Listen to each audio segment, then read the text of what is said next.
How are we doing today after the AM refreshments? Okay, let's do that one more time. Good morning, everyone. How are we doing today after the morning refreshments? Thank you so much. We'll feed you lunch then. Okay, now we are back at the Rizal Hall for the continuation of our opening ceremony. One of the objectives as ICIC host is to immerse everyone in the Filipino fiesta spirit.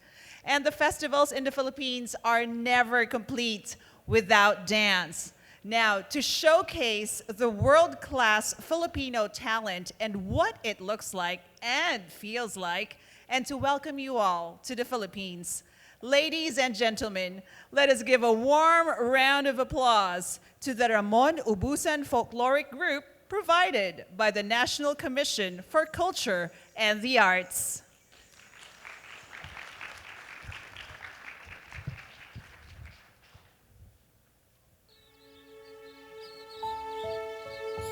Sa bawat pagsikat ng araw, kagandahan ay matatanaw. Sa biyayang umaapaw, kultura'y nangingibabaw.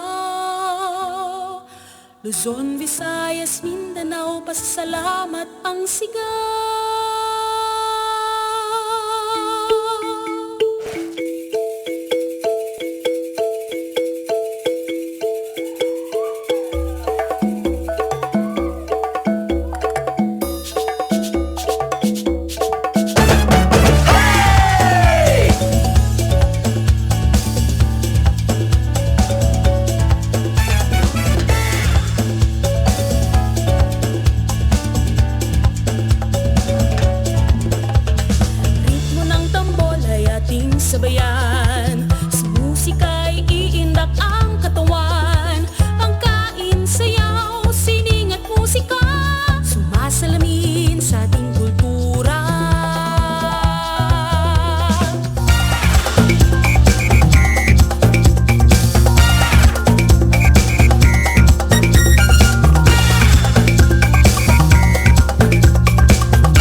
Thank you so much, Ramon Ubusan Folkloric Group, provided by the National Commission for Culture and the Arts. Let's give them another round of applause.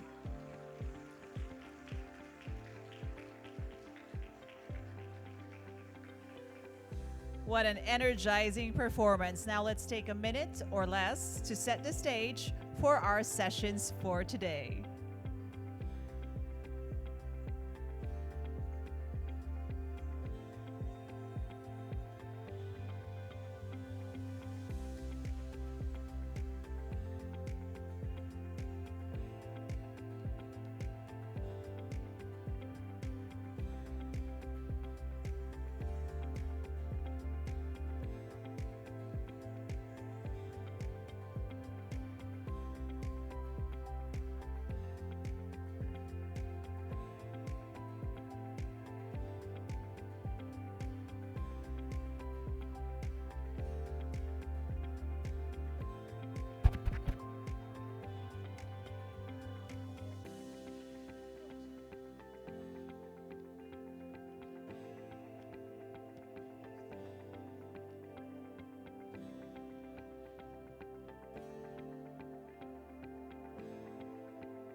Okay, let us get to business with the first of the many interesting sessions we have in store for everyone today.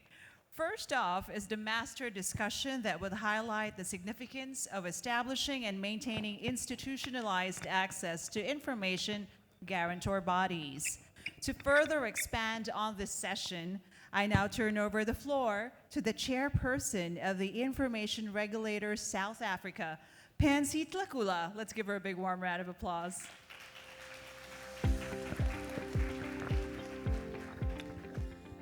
Thank you very much, and good afternoon. I don't know, I've even lost track of time. I think it's still morning. Good morning, everyone. I think first and foremost, let me take this opportunity to just thank our host, the oversight body of the Philippines, for this wonderful, wonderful occasion. Everything so far has been so good. It has been so well organized. Can we please give them a round of applause?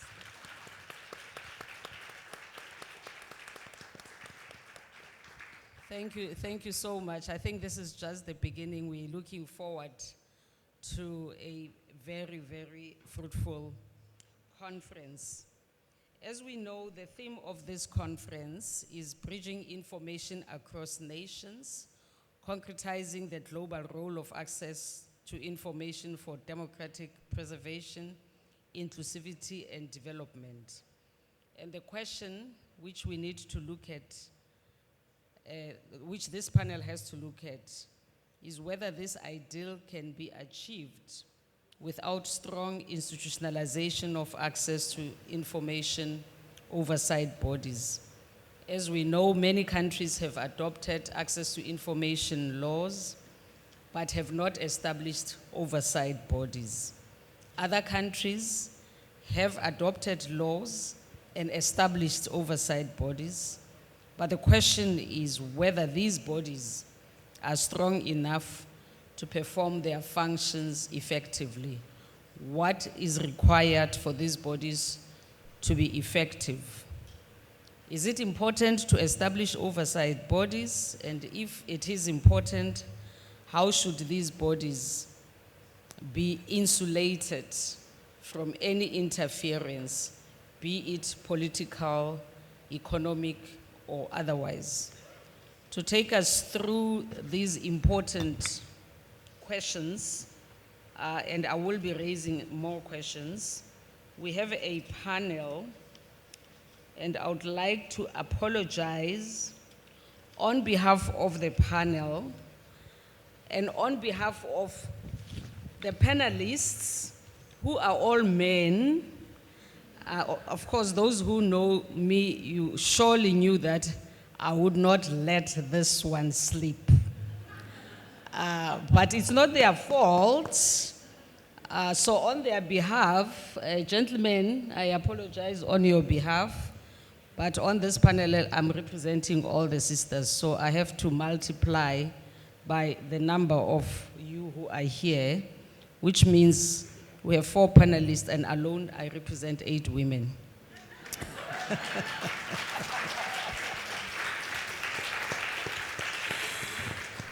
Thank you very much. The panelists we have via Zoom, and I hope he is here.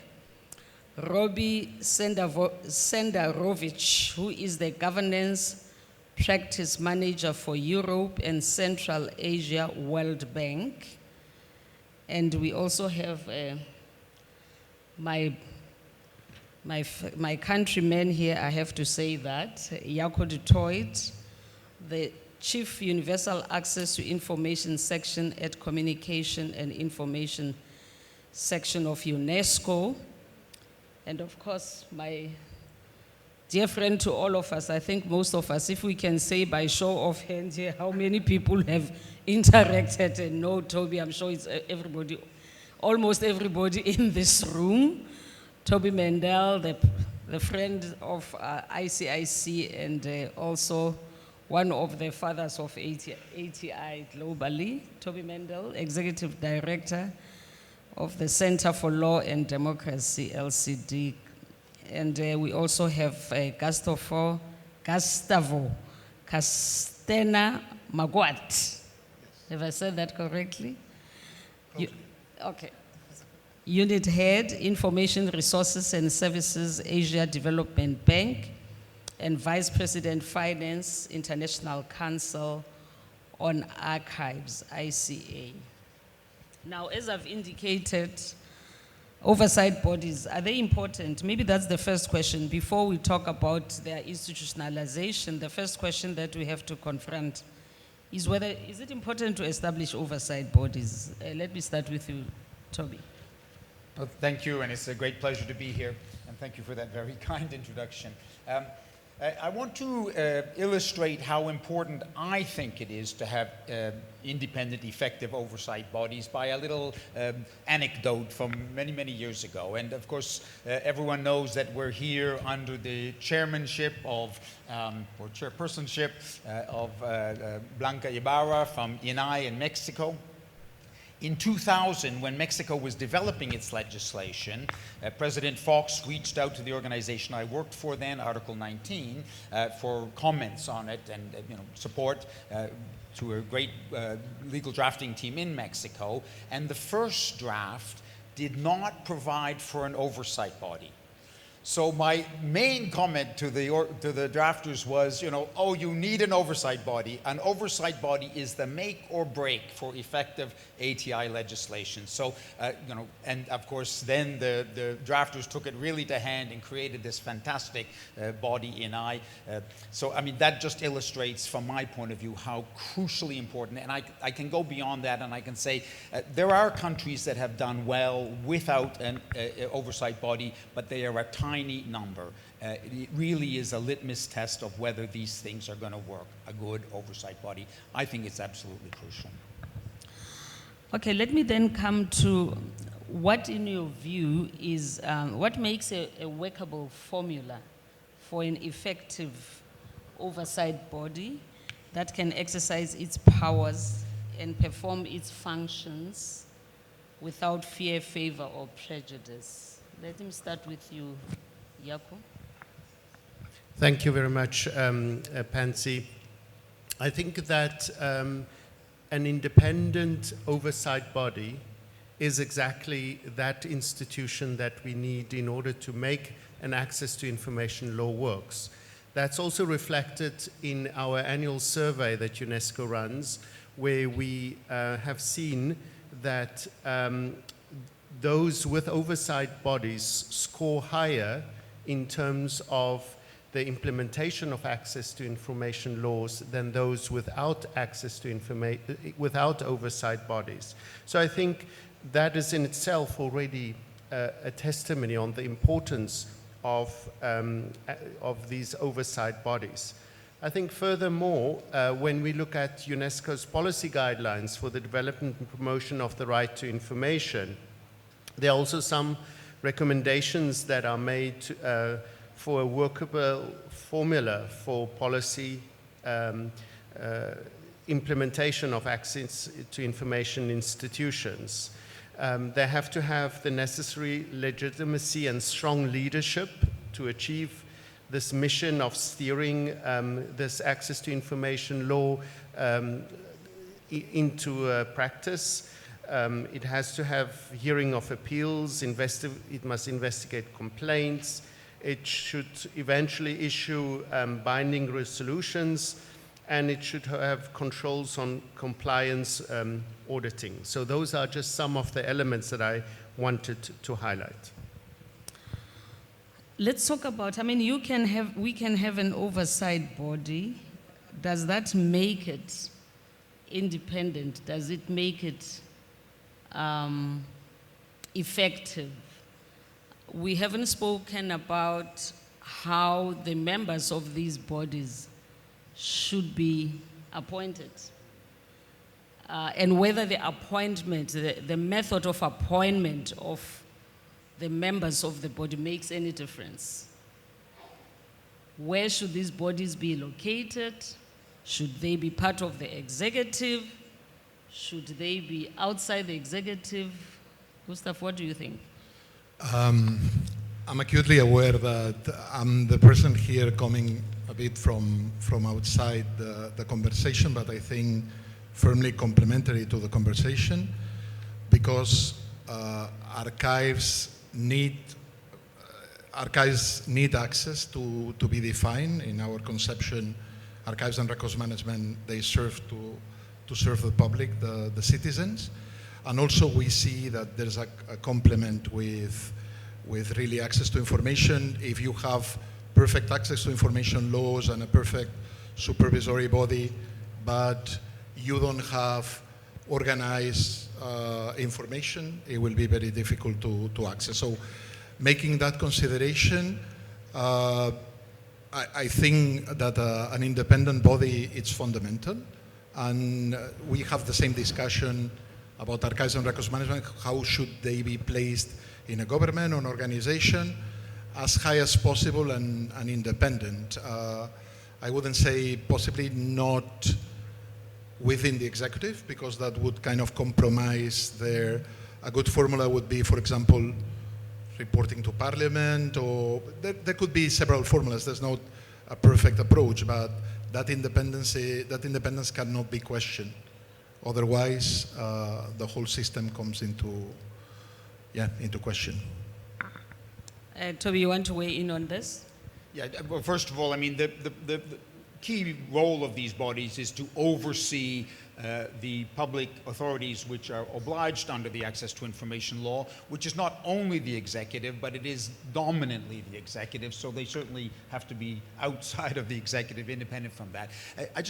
Many of you know me as a lawyer, and there are a number of legal tools to support independence, which I won't go into, but I would like to emphasize the importance of political will, and we've seen, unfortunately, in a number of countries, the absence of political will. So, the government, if it's determined, has a lot of ways to undermine independence. That's very unfortunate. But also the importance of external actors. I'm from civil society, but also other information commissions supporting information commissions which find their independence under threat. I think that's very, very important. Mexico currently is under attack from its own government with the non-appointment of commissioners. I hope that this forum can stand up for Mexico and other countries. Apparently Tunisia is having a similar problem. So I think sort of solidarity from external actors is also a key part of that independence formula. I think that's an important part, because when we speak about independence, everyone seems to think that an oversight body should be independent from the government. But I don't think that's what it is. The independence means independence from everyone. Independence from the government, independence also from civil society organizations, independence also from the private sector that can also influence the the oversight body through donations that may compromise its independence. By that, we are not saying that an oversight body should operate in a vacuum. Obviously, it has to operate in collaboration with other stakeholders. And how does that work? How does it cooperate with stakeholders, but ensuring that it walks that line that will not compromise its independence? Yako? Yes, I just wanted to, I think the importance of not working in a vacuum is very important, and I think in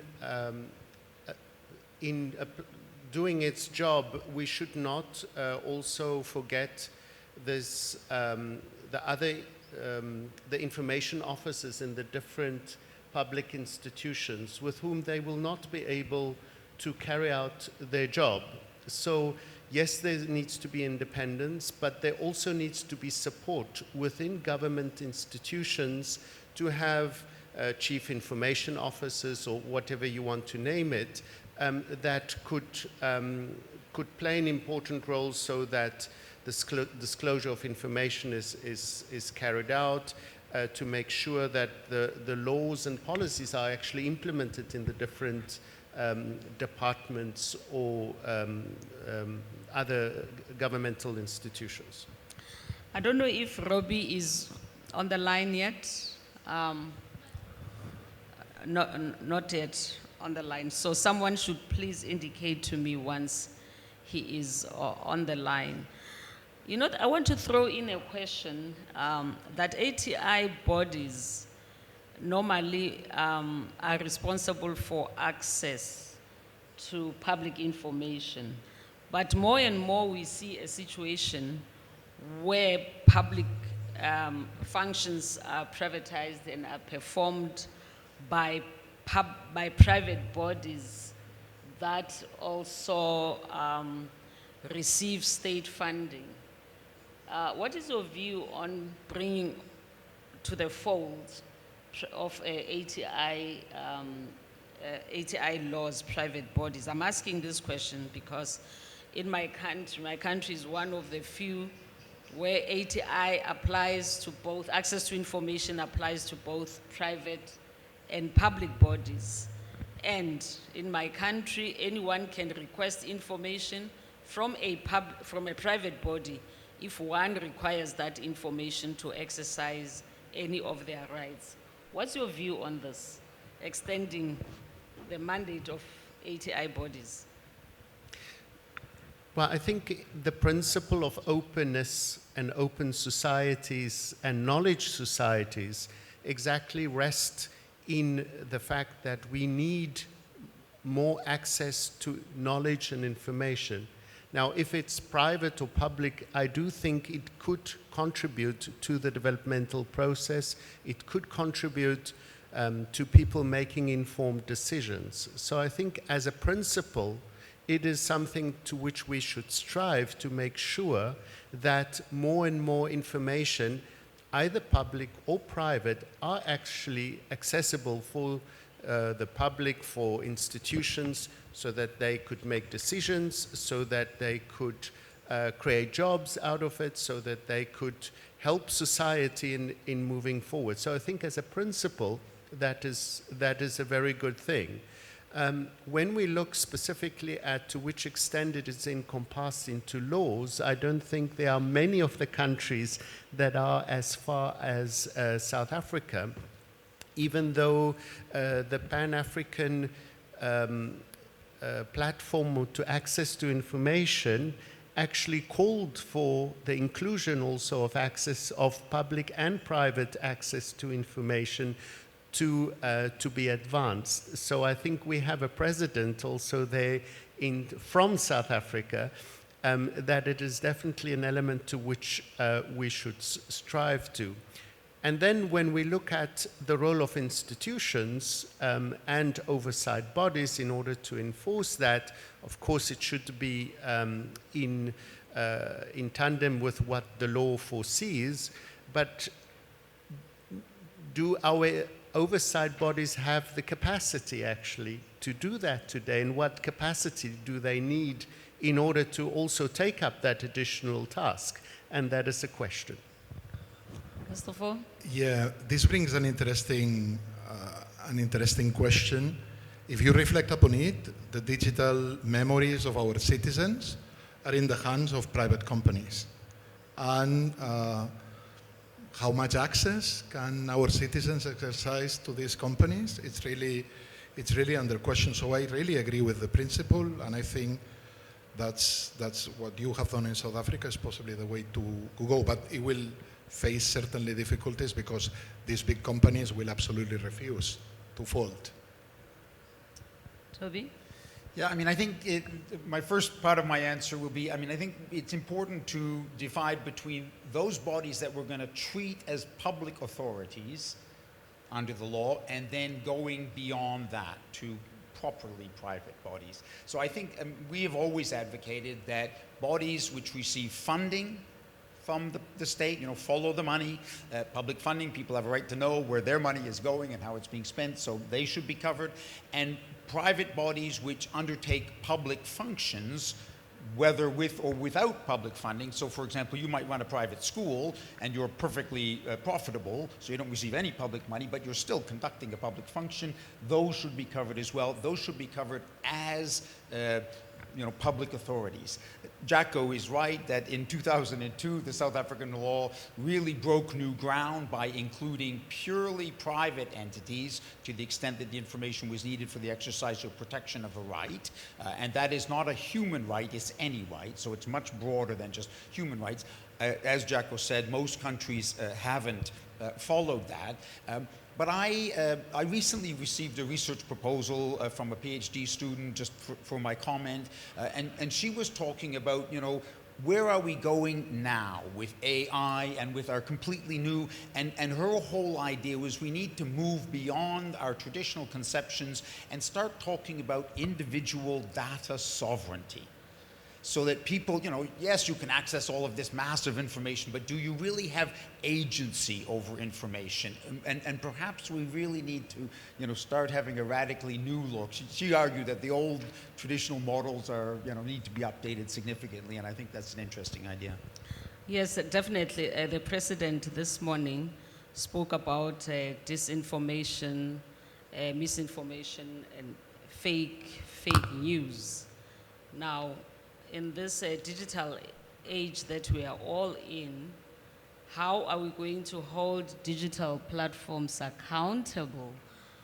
Is it not important for us to get information from them on the policies that they use to deal with misinformation, disinformation, and fake news? And don't you think that if access to information laws applied to private bodies would be able to go to them and ask them to be transparent about the way in which they deal with disinformation, misinformation, and fake news? Do you want to say anything on that? Because I think that's the new frontier that we are all confronted with. I think indeed, as Toby mentioned, we are at a new frontier, I think, where disinformation and misinformation is not only propaganda in the way that we used to know it, but is perpetuated by the new digital era and the platforms in which are part of our daily lives today. UNESCO is also working towards some guidelines that look at to which extent we could also look at some elements of regulation as it relates to social media platforms and others. And I do think that the notion of access to information has a very important role to play here in order to also look at the importance of not oversight bodies, but also the importance of disclosing information, even that information that is within the private sector sphere, for a bigger public good.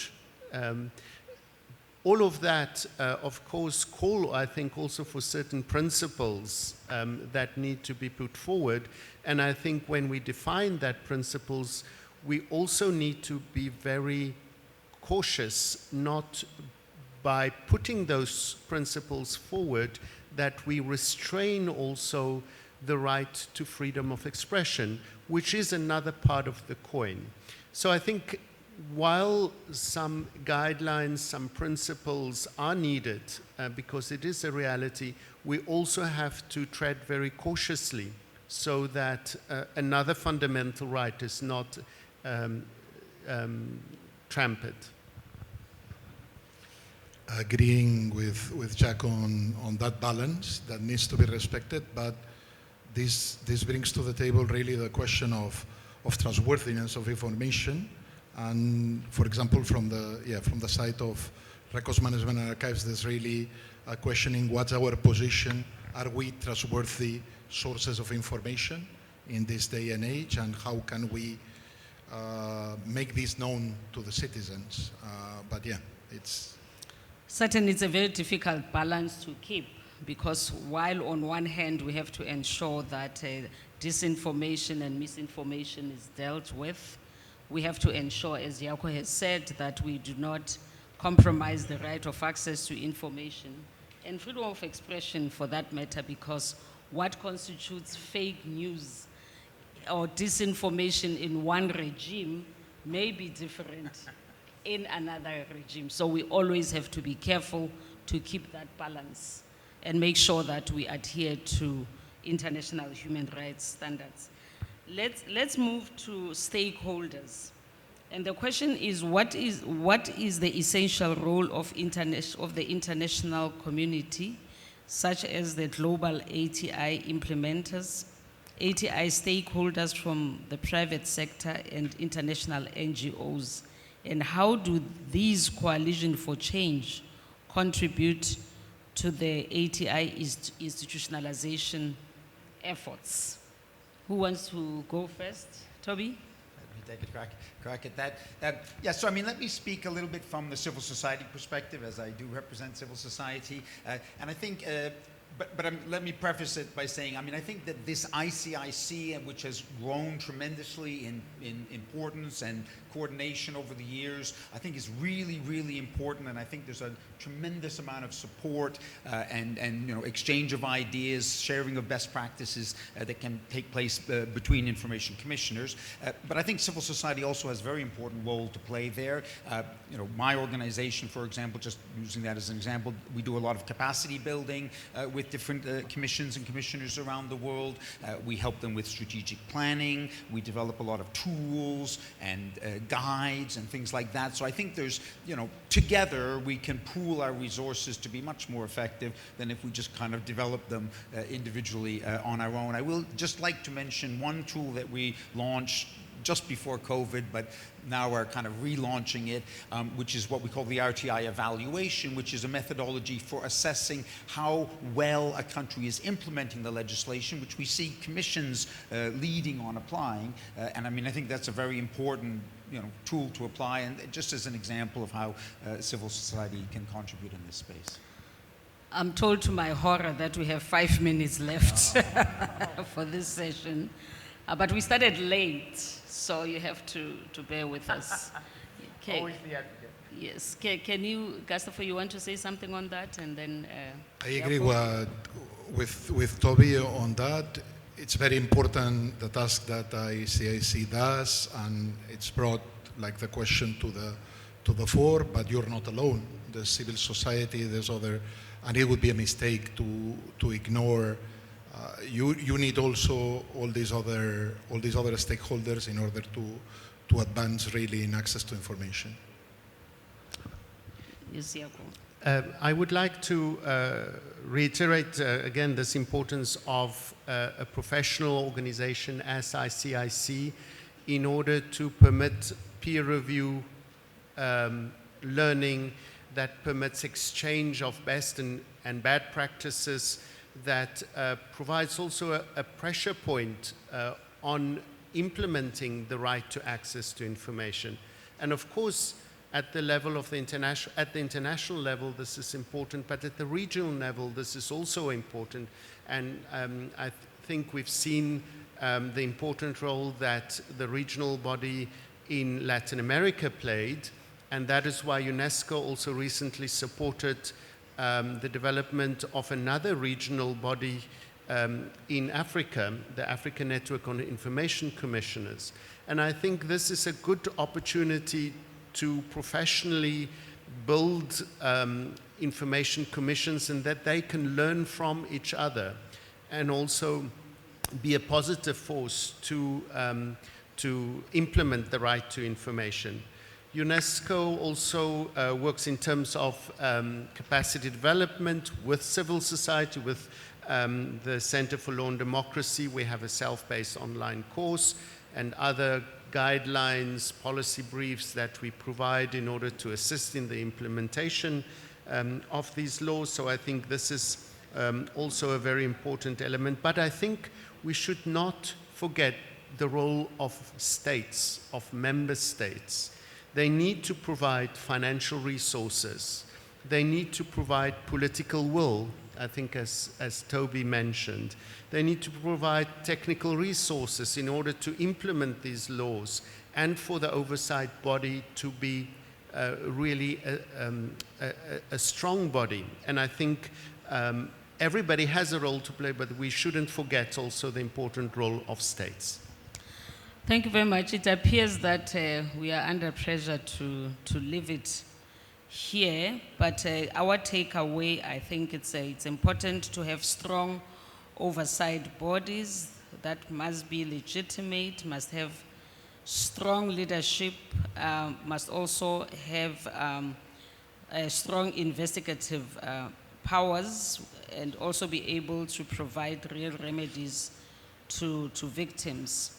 And I think the issue of records, record management and archives is very important, because in so much we can want to implement an ATI law, but if there are no records, then it becomes almost impossible to do that. Political will is important, also provision of financial resources, and there's a new frontier that we are confronted with of misinformation, disinformation, the responsibilities of digital platforms, and in as much as we can apply ATI laws to these bodies, we always have to be mindful of keeping a balance between the right of access to information and also freedom of expression and access to information. Civil society, it's important. Peer review is important as well. And I think the importance of regional bodies to provide support and peer learning is also important. I think we can only go this far, lots to talk about. Unfortunately, no time to interact. I think it's important in forums like this that there must be enough time for interaction so that we can hear from the participants, but unfortunately we have to leave it at this. Can we give the panelists a round of applause, please?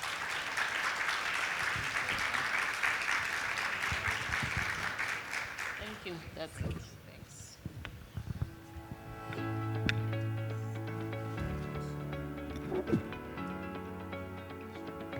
Thank you very much, Chairperson Pansy Tlakula, Chief Yako Dutoit, Executive Director Toby Mendel, Robbie Senderovich, and Gustavo Castaner Marquardt. Thank you so much. Let's give them another round of applause.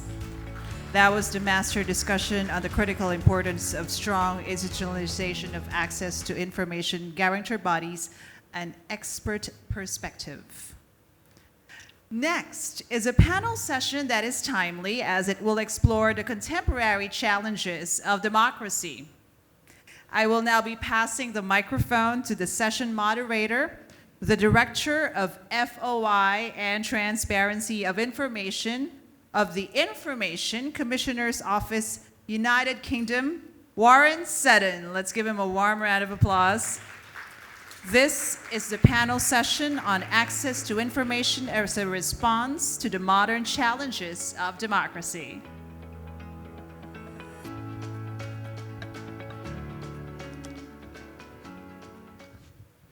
Hello. There we go. Excellent. I'm very glad that we're the second session and that we didn't have to follow the down